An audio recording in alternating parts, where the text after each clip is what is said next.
दोस्तों नमस्कार। जनधारा छत्तीसगढ़ के इस खास बुलेटिन में आप सभी का स्वागत है। मैं हूं पंकज शर्मा।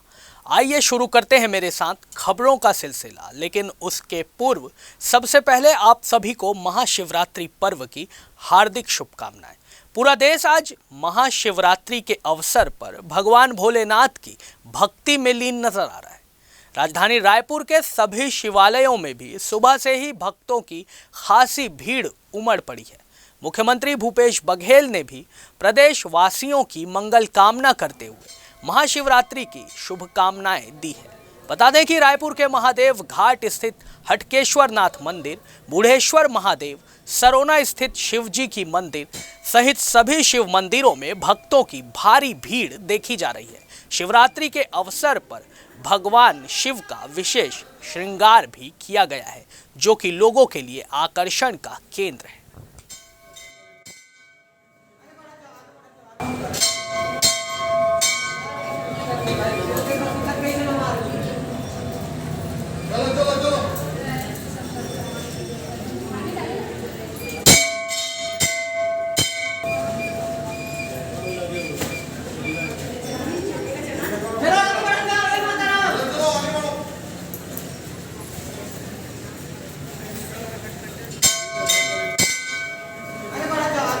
महाशिवरात्रि के पावन पर्व पर जांजगीर चांपा के शिव मंदिरों में भी आज सुबह से ही जल चढ़ाने भक्तों का तांता लगा हुआ है। जिले के खरौद के लक्ष्मेश्वर शिव मंदिर और नवागढ़ के लिंगेश्वर महादेव मंदिर को मनोकामना की पूर्ति वाले मंदिर के रूप में माना जाता है, जहां अपनी मनोकामना पूर्ति के लिए भक्त आज भगवान शिव को प्रसन्न करने विशेष पूजा अर्चना इन मंदिरों में करेंगे। भीड़ के मद्देनजर मंदिरों में सुरक्षा व्यवस्था के लिए प्रशासन की ओर से विशेष व्यवस्था भी की गई है।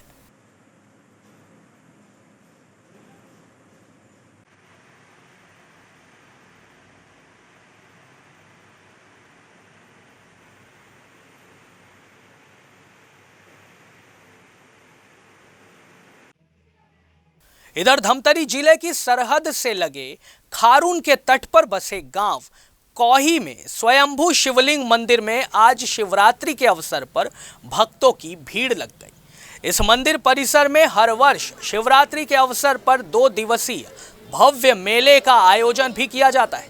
इस वर्ष भी ये मेले का आयोजन किया गया है। मिली जानकारी के अनुसार मुख्यमंत्री भूपेश बघेल भी आज इस मंदिर में दर्शन करने वाले हैं।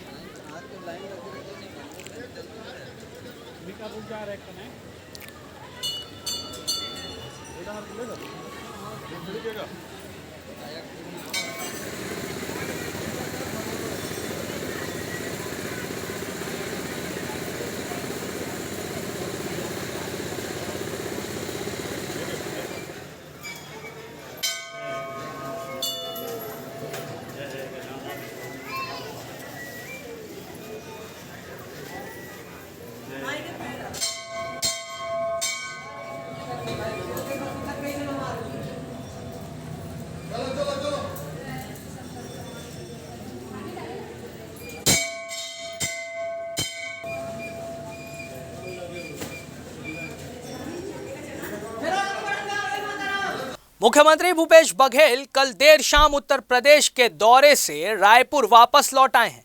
बता दें कि शनिवार को सीएम बघेल दिल्ली रवाना हुए थे।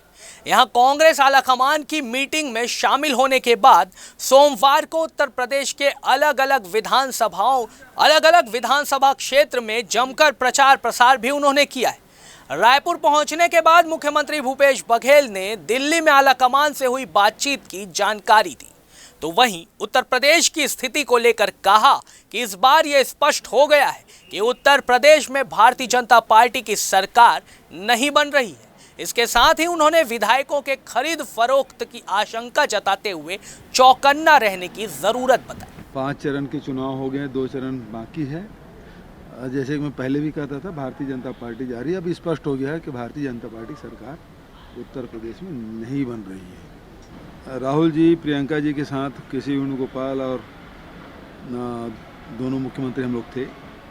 उसमें अभी जो 5 राज्य के चुनाव हो रहे हैं उसके संदर्भ में और 10 तारीख को जो रिजल्ट आएंगे उसके बाद की जो रणनीति है उसके बारे में गहन विचार विमर्श हुआ। कांग्रेस तो अंग्रेजों से नहीं डरी जी, किसी डरने की क्या ज़रूरत है, लेकिन चौकन्ना रहने की ज़रूरत है। ये लोग जिस स्तर पे जाकर प्रजातंत्र का गला घोटने का काम करते हैं, विधायकों को डरा धमका के खरीदने की कोशिश करते हैं, वो तो जग जाहिर है। चाहे गोवा की बात हो, चाहे कर्नाटक की बात हो, चाहे नॉर्थ ईस्ट में देख लीजिए उनको बहुमत नहीं मिले और किस किस प्रकार से दल बदल करा के ये लोग सत्ता हासिल किए हैं, ये सब जानते हैं। तो उसी को ध्यान में रखते हुए बैठक आयोजित की गई। सीएम बघेल आज दुर्ग और गरियाबंद जिले के विभिन्न क्षेत्रों के दौरे पर रहेंगे।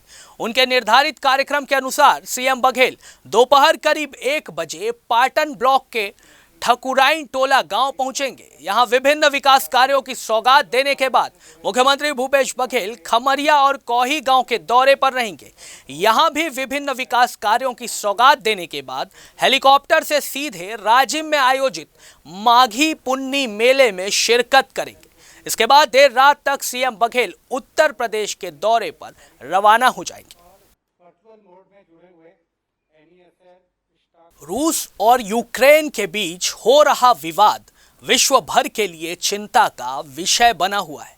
भारत के हजारों छात्र छात्राएं अब भी यहां फंसे हुए हैं, जिन्हें वापस लाने केंद्र सरकार द्वारा तमाम प्रयास भी किए जा रहे हैं। छत्तीसगढ़ के भी बहुत से स्टूडेंट्स यूक्रेन के अलग अलग शहरों में फंसे हुए हैं। इन्हें सकुशल वापस लाने केंद्र सरकार द्वारा उठाए जा रहे कदम को लेकर अब सियासत प्रदेश में गरमाने लगी है। मुख्यमंत्री भूपेश बघेल ने केंद्र सरकार के इंटेलिजेंस को फेलियर बताया है और कहा है कि बच्चों को वापस लाने केंद्र सरकार द्वारा कुछ भी नहीं किया जा रहा है। बात यह है कि ये आपके जो इंटेलिजेंस के फेलियर हैं। दूसरी बात यह है कि अभी अभी आपने एयर इंडिया बेचा, वहाँ एयर इंडिया की फ़्लाइट जाती है, एक फ़्लाइट जाती थी, और उस समय जब ये तनावपूर्ण स्थिति थी तब ये 24,000 से बढ़ा के टिकट 60,000 और 78,000 तक पहुंचा दिया गया था। उसमें भी वेटिंग चल रहा था। यदि उस समय भी इस रेट को कंट्रोल करते तो बच्चे आ जाते, क्योंकि मध्यम वर्ग के लोग ही गए हैं, क्योंकि यहाँ मेडिकल कॉलेज में पढ़ाना बहुत महंगा है और वहाँ सस्ता पड़ता है। इस कारण से वहाँ गए। अब यदि वो सस्ते टिकट होते या जो सामान्य टिकट है वही रहता तो अधिकांश बच्चे वापस आ गए। छत्तीसगढ़ में डीएमएफ फंड को लेकर एक बार सियासत फिर से गर्म हो गई है।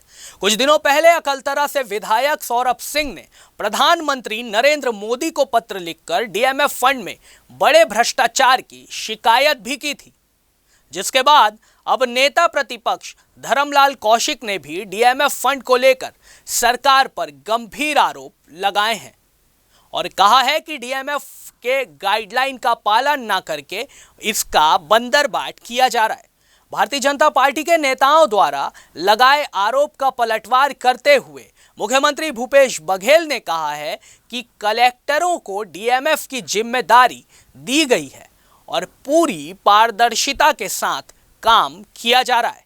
वहीं राज्यसभा की सीटें खाली होने के बाद चल रहे कयासों और विधानसभा अध्यक्ष चरणदास महंत के नए बयान को लेकर भी मुख्यमंत्री भूपेश बघेल ने हाईकमान द्वारा फैसला लिए जाने की बात कही है। हम आपको बता दें कि कल ही चरणदास महंत ने एक बयान दिया था जिसमें उन्होंने कहा था कि अब उनकी इच्छा राज्यसभा में जाने की है। पूरे छत्तीसगढ़ प्रदेश में जो डीएमएफ का जो गाइडलाइन दिया गया है उस राशि का खर्च किस आधार पर करना है, वास्तविक में यहाँ बंदरबाट में लगे हुए हैं, उस राशि का दुरुपयोग हो रहा है और जिस काम में उस राशि को लगना चाहिए वो काम छोड़ करके सारे काम में लगाए जा रहे हैं। इस पर रोक लगनी चाहिए, उस फंड का उपयोग होनी चाहिए और जो उस उपयोगिता के आधार पर खर्च होनी चाहिए।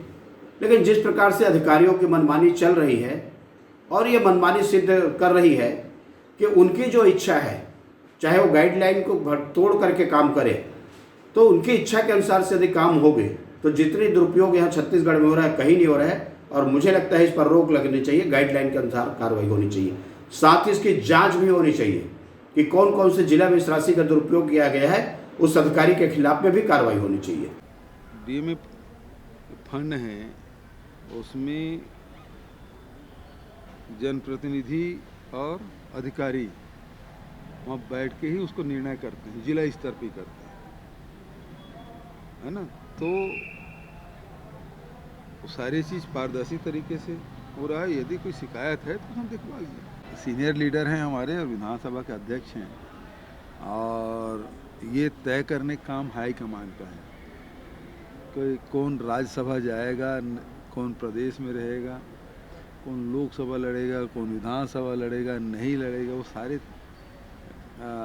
चीज़ का फैसला, सारी बातों का फैसला हाई कमान करता है। किसी से